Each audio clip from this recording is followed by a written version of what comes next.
Hi, James White from Montana Gazette Radio. Thanks so much for joining us here today. We are having this broadcast to follow up on a story that we published on Montana Daily Gazette. And, of course, you recognize Jordan Hall, who's the publisher of Montana Daily Gazette, there in the frame below. And we're joined by him and Brent Allan Winters, an attorney at law.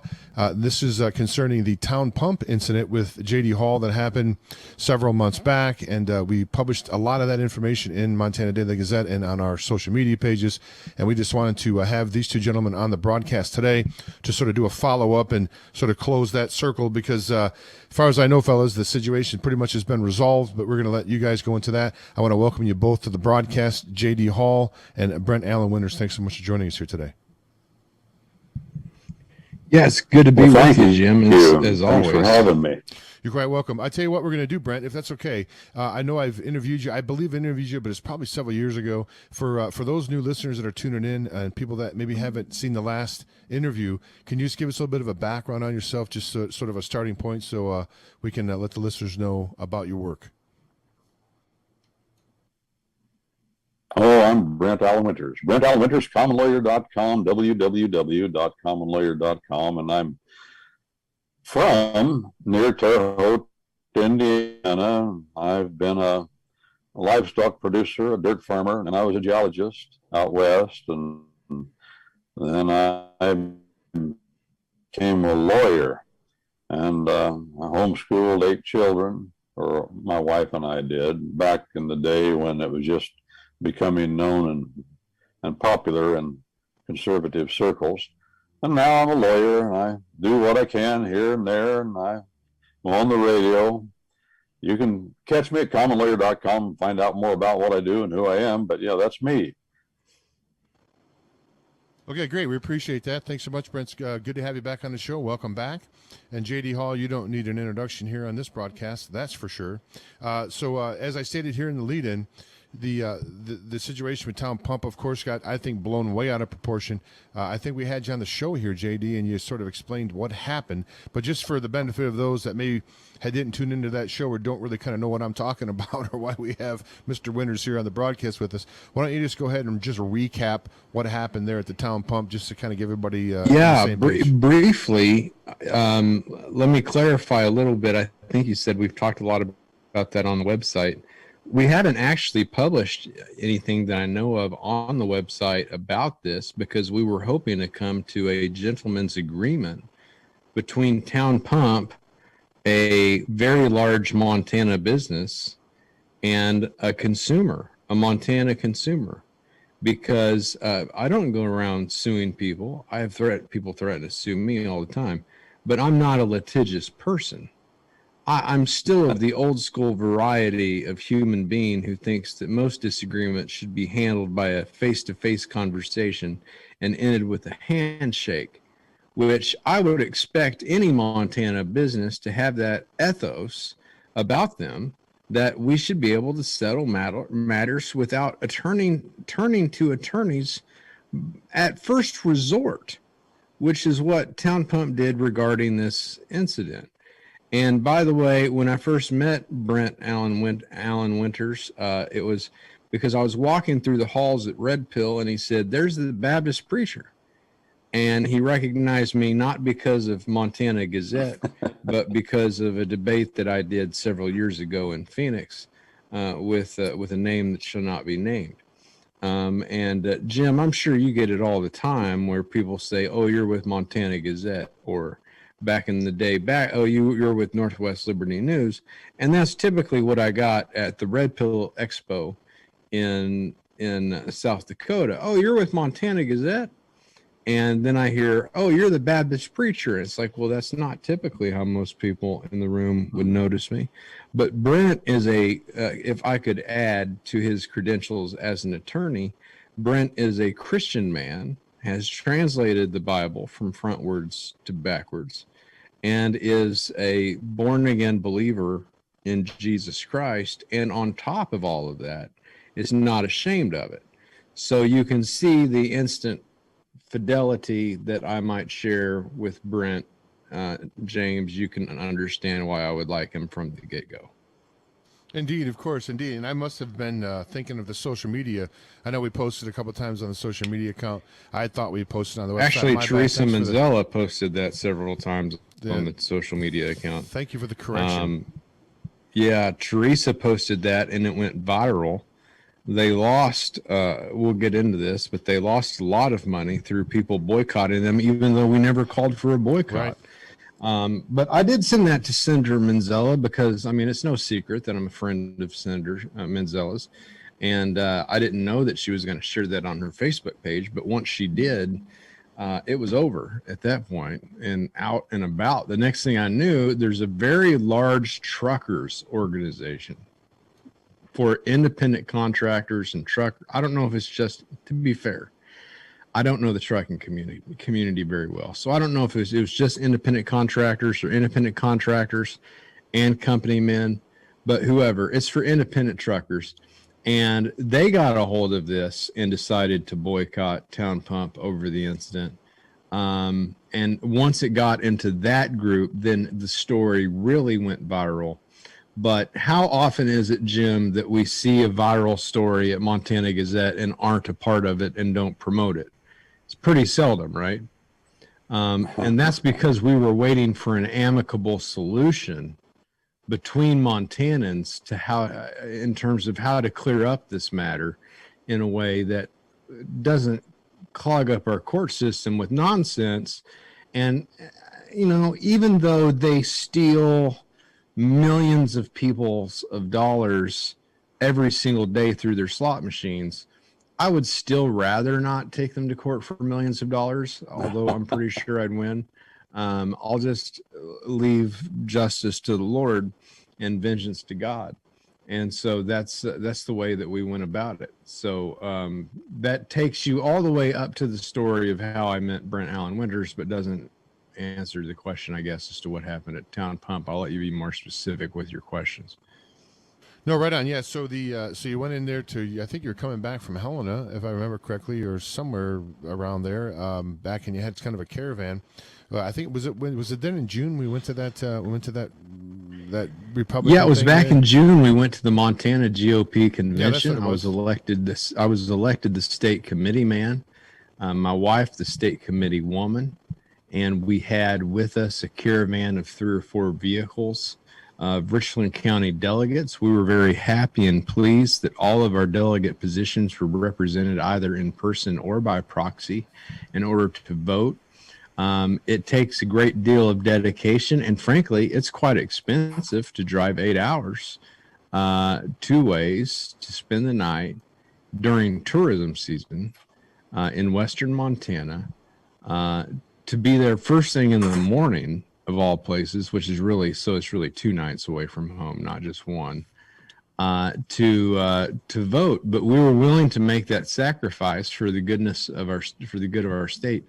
And so we were stopping out of Helena, and the last stop out of Helena, or technically East Helena, is a Town Pump location. And I arrived first. My caravan was behind me. Right behind me, I had a gentleman whose car was giving him a little bit of trouble. Like it sounded like the engine wasn't acting right.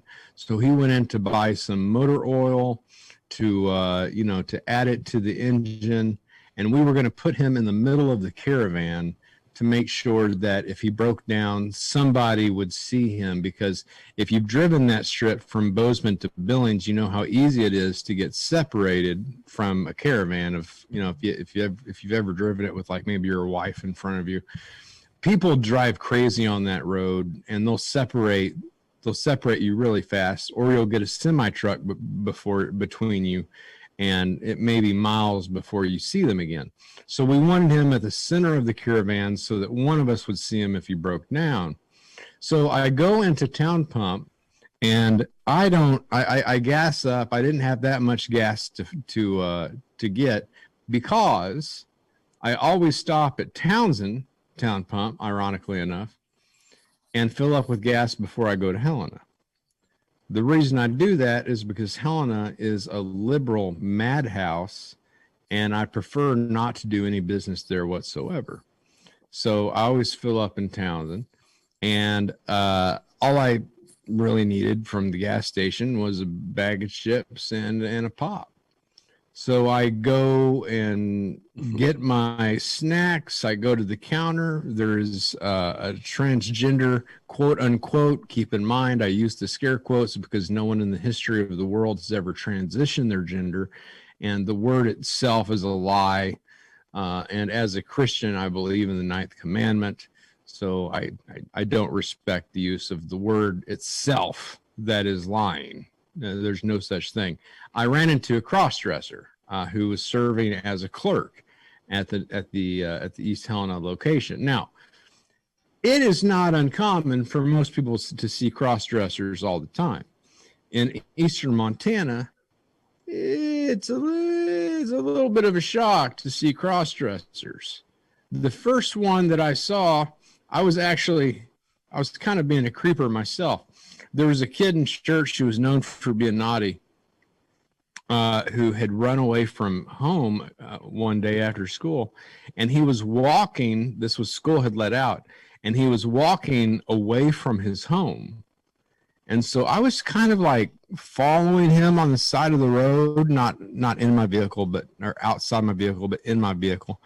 I was trying to see which way he was turning and where he was going and why he wasn't going home, and following him as though were trying to abduct the young man of about 8 or 9 years old was a cross-dresser who wasn't trying very well at cross-dressing.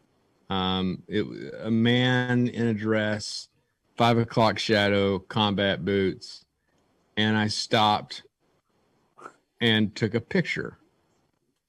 And he said, what did you do that for? And I said, I don't know, because you're weird looking. Why are you wearing a dress? Like, this is a strange. I'm not trying to be mean or transphobic, but in Sydney, Montana, this is a strange sight. I did the same thing when I saw a Prius with a bumper with an Obama bumper sticker. I stopped and I took a picture of it because it was so rare in eastern Montana. Did the same thing the other day on the way to the gun range. There's a zebra. Stopped and took a picture of that too. So, that's what you do. I mean, I'm looking at a picture right now of a moose that my friend saw from his combine, from his sugar beet combine. That's just what you see, something strange, take a picture. But over in Helena, it's not uncommon to see cross-dressers. Jim, how often do you see cross-dressers? Not very often. Here in Kalispell? Yeah. Not really. See, I don't really go out all that much, to be honest with you. JD, I work all the time, but no, I don't see cross-dressers very often here. I don't see them, so it's kind of like the first time I went to the Billings Zoo with my wife and family. That was about back in 2010, and I saw men in skinny jeans for the first time, and I was so perplexed that men were in skinny jeans that I couldn't concentrate on the animals. I was confused why men were wearing women's pants, walking around, which made for a more fascinating spectacle than the animals themselves. Plus, if you've been to the Billings Zoo, their animals are not that spectacular. So, it was strange. Now, here's the thing, though. I'm prepared for this. I'm braced for it, because I'm going to Helena, where they're all over the place. So I see a man dressed as a woman, clearly a man. Keep in mind, it's not just testicles. It's not a penis. It's not just, a man's lung capacity is larger. His chest sticks out more, not his breast, but his chest, broader jawline. A woman has wider hips. A woman has organs that are in general 30% larger than that of men. So men and women are made different. Different hands are very different between men and women. Usually with men, in case you didn't know, this finger, the pointer finger is longer than the ring finger. With women, it's the other way around. The ring finger is longer than the pointer finger. And so God made us different in 100 different ways besides our genitalia. So it wasn't hard to tell that this was a cross-dresser. Now, genuinely, honestly, I had no intention whatsoever of bringing up his cross-dressing. I had no intention of that. But he had on his pin, his lapel, a pin that was pink and blue striped. Which, Jim, do you know what those colors used to represent? Pink. And when I say blue, used to, I mean the last time we checked. Pink and blue stripe. No, I don't remember what that means. Pink and blue stripe, is that? That is the ProLife Flag. The ProLife Flag. So why is a why is a cross-dresser wearing a pro-life pin? Had my curiosity. So I asked what his pin meant. He said it stood for transgender pride. At that point, I don't remember making the decision to say it. But as Paul would say in Galatians, I have been crucified with Christ. It is no longer I who lives, but it's Christ who lives within me. I don't want to blame this on Jesus, but I think it was an utterance of the Holy Ghost. I said, well, all kinds of pride rather, are sin. And you should repent of that sin. God made you a man, not a woman, and you should believe in Jesus. And I said this as he was putting my pop and my snack in a bag after I'd already, slopped my card into the machine, paid for it, and I took it. And he just kind of looked at me like I was the zoo animal in skinny jeans. And I walked out, and he just kind of shrugged his shoulders, like no big deal. The fellow that went in to buy a pint of oil, quarter oil, he heard the whole thing. I didn't raise my voice, didn't scream, didn't knock over tables, didn't have any other action other than a short, brief conversation that could have been about the weather or about any other mundane subject. Now, it has made some conservatives not angry at me, but annoyed. Like, you're making such a deal over this, JD. First of all, I didn't post that letter. I did share it with people who posted it, but I didn't share the letter, nor would I have. I didn't mean to make a big deal out of it. But after it's out, it's out. The cat's out of the bag. But my argument is this. I had 30 seconds in that man's life to make a difference in it. And I could do like every other person has done, apparently, that I know of, at East Helena Town Pump. And that is to lie by omission. And if they called him ma'am or miss, to lie by commission, to break the 9th commandment, to lie both about him and about the God who made him a man. So I can either lie about God and offend my conscience and break that commandment, or I can obey the commandment and call him to repentance. Words that he might scoff off now, but could be seeds planted in his heart for later. And he shrugged it off. It was. Let me bring in. He shrugged it off. It was no big deal. Let me bring in Brent for a minute, if I can interrupt you. Brent, I have a question for you.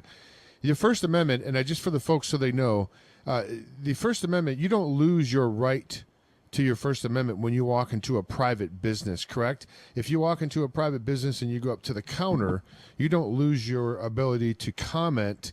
Let's say like JD did on the button. That is not, you don't lose that right in a private business, right? I think I know the answer to that, but I just wanted to put that across for the folks so we can establish that fact. Brent Allan Winters. I say no. And the reason I say no is because they've flung their doors open to the public.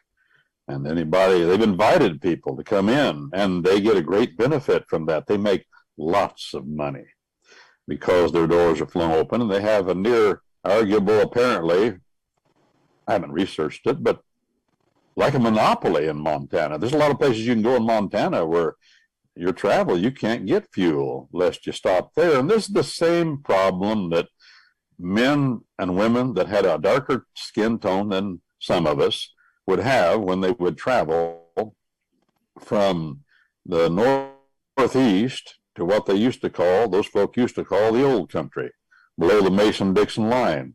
And I remember those days, and I've heard people say that were of that different skin tone. They had to make sure when they traveled, they packed enough egg salad sandwiches and water and carry fuel with them, and bedclothes and pillows, because they couldn't stop and get into a hotel or a motel, and they couldn't stop in a gas station and get something to eat.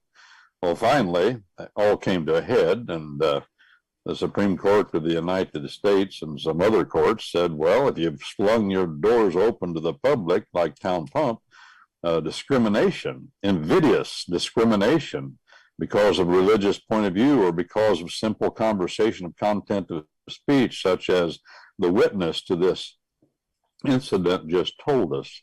And this is all about fact. This is not about law so much. This is about fact. We don't have lawsuits in America. We call them that, but they're fact suits. We don't ask the jury. We don't ask the jury what the law is. We ask them what happened, who done it, who was right and who was wrong, and then they tell us. And that's the way we should always think in America, because we know when something's wrong, and the jury knows when something ain't right, and this ain't right. But a man who is of the cloth, to use the old phrase, of the cloth, in other words, ordained to the Christian ministry, his job is to be the conscience. His job, above all, we all are, but his job especially, his job description is to serve as the conscience of his country. That's why we have pulpits in America. That's where free speech has to be. It has to be there. It's not anywhere.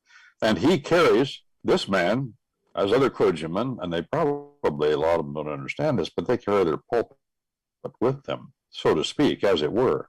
So the answer is, no, once you this is my position, you fling your doors open to the public, you don't have the option of discriminating because you gain a great advantage.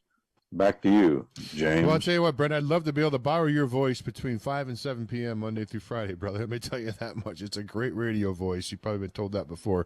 Well, JD, so you're back there, and if we can spin back around to that. So you left and didn't, if I remember the story correctly, didn't someone kind of come out and approach you or accost you? Yeah, I left very quietly, and I left to my vehicle to sit in my vehicle because I was gonna open my bag of chips and drink my pop while my wife was fueling up and while other vehicles were, patronizing the business.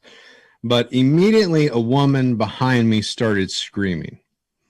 And I don't know a nicer way to phrase, I do know a nicer way to phrase it, but I don't care to use it because I've already described her this way on video 100 times. A rhino-sized lesbian woman. The lesbian part is an assumption. I'm just assuming. If not, she should be. Not morally speaking, but she'd fit in. Kind of like, a juggalo type woman. Like you would, like if you said she's a juggalo, you'd go, yeah, I can see that. So she started screaming. At this point, I'm gone. I left the store. I didn't have to be told to leave the store. I was already on my way out the store. I had something to say. I said it. I asked him for his opinion first. He shared with me his opinion. I gave him my opinion. I left. Actually, I gave him my partially fact. You're a man. That's a fact. And then I left. Easy peasy, lemon squeezy. There's nothing else to say. So I go to my truck, but before I get there, she begins screaming now outside the door at me about, she said I was going to hell. Jesus hates me. I don't know anything about God. I'm supposed to love my neighbor. Beginning to use religious language to scream out my religious speech, which I'm fine with. I'd rather not get yelled at. Now, my wife and other women who had entered the store since that time said that she had said something about she had a friend who committed suicide because of this type of bullying, and she'd be damned if she let this person be this man be bullied. Couple interesting things. First of all, when you look at transgender sex surgery, you see that upwards of 89% of those who have such surgeries go on to regret them. most young women, and when I say most, I mean upwards of 90% of young women who claim to be bisexual because now it's cool, turn out have never had a sexual experience with a woman and never will, and they're not the slightest bit gay. But there are people suffering from debilitating medical disorders that we would call gender dysphoria, which is also a spiritual disorder. And the way to treat that is not to give into it if they're living in a fantasy land. I mean, have you ever heard of LARPing, Jim? Live action role playing, yes. Yeah. The first time I heard of LARPing was from the movie Sasquatch, the Sasquatch Gang. Great movie, by the way. You should watch it. I didn't know it was real, but it is very real. Grown men play with swords and capes and stuff and wizard staffs, and they actually do this it's a real thing. And it's okay in a sense, I suppose, so long as you know when you're not LARPing. All right. So it's time to go home. It's time to go to work. You put the LARPing stuff in the trunk of your car, you go home. Right. But if you're live action role playing your life as a woman when in fact you are a man, the treatment for that, what that person needs is for someone, their friends, their family, their loved ones to come along and have an intervention and to say, we know you feel this way about your body, but you know how you stand up when you pee? It's because you have a penis, and it's made to be used for a specific function, and that makes you a male. And when you don't have that, you have something else called a vagina that makes you a female. So we need to reiterate the sex education that they should have got in 6th and 7th grade, and the biology lessons they should have got in 3rd and 4th grade. If I can interject just for 1 second, I think that in some part of what they're doing here is that it's popular, right? They get attention. These are generally people that would never have been flies on the wall, that would have never got really any attention, never really got any popularity, would have been somewhat social outcast, wouldn't have had a really close close-knit group of friends, because that's what happens. We all went to school, right? So what they do is they get behind this cause, and now they get friends, now they get people standing behind them that would never have probably had anything to do with them in the past, but now they all share this common goal because of stopping guys like you from punching down on them, if you will, to use one of this phrase that we well, as Rosaria Butterfield pointed out, the gay community is very welcoming, and the reason why the gay community is very welcoming to each other is because they have lost friends, neighbors, loved ones, family members, but there's a bigger reason that they're welcoming, other than they've lost Christian relatives who aren't going to tolerate unmitigated 1 Corinthians 5 type sin in their household. And that is, they can't have children. They don't have marriages. Well, I guess not real marriages. Not marriages as defined by God's standards. Therefore, it will never be fulfilling like God's standard of marriage. So they have to have something replace the family unit. So the LGBTQ quote unquote community is very solid. All right. It's very welcoming. Now, the LGBTQ are not a community because communities are based on shared values, not shared deviancies. But you get what I'm talking about. The cabal, they're welcoming, and they stick up for one another. She said, well, I'm not charging you. Screw that. I'm just not doing it. I'll find better things to do with my time. $500, 6 months in jail. Nobody's going to jail for that. That's not a concern. Don't worry about it. So I decided to just ignore it and have been using Town Pump since then. Brent probably doesn't want to hear that, but or didn't he didn't hear that. But I just wanted to put Brent on the radio and say we could not have done this without the Lord's help, God's guidance. Here's what happened. I forget the exact figures, but help me out here. $600 million in revenue, that business.